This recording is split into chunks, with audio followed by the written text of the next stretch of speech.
Another day, another basketball stories na naman ang pagkukwentuhan natin. At ngayon nga ay pag-uusapan natin ang balitang tinik na nga po ngayon sa West ang San Antonio Spurs at ang balitang pagpapaperma na ng Los Angeles Lakers kay Luke Kennard.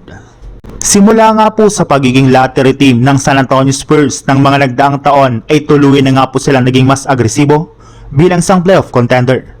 Pero sa ipinapakitang performance pala nga po nila ng mga nagdaang araw sa pagtalo nila sa mga pinakamalalakas na teams, ay mukhang hindi lang naman nga po pagpasok sa playoffs ang balak nilang gawin, bagkus plano rin naman nga po talaga nito na makapasok sa darating na NBA Finals at makapag-compete sa kampyonato.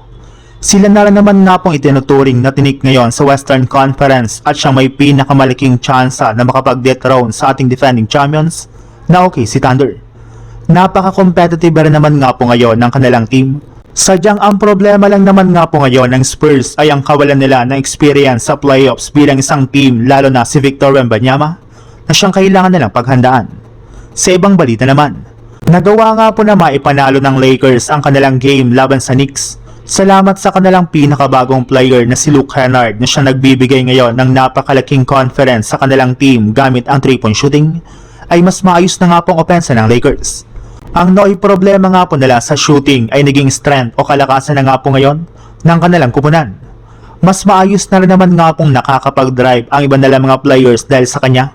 Kaya may ilang mga NBA analyst na nga pong umamin na si Luke Kennard nga po talaga ang literal na nagpabago at nagpalakas sa opensa ng Lakers ngayong season, at hopefully magamit pa nga po nila ito ng gusto sa pagpasok nila sa playoffs. Mismong si Luka Doncic na nga po ang pumipilit ngayon kay Kennard na gumawa ng mas maraming tira upang sa ganon ay mas lumakas pa ang team sa mga susunod nilang laban.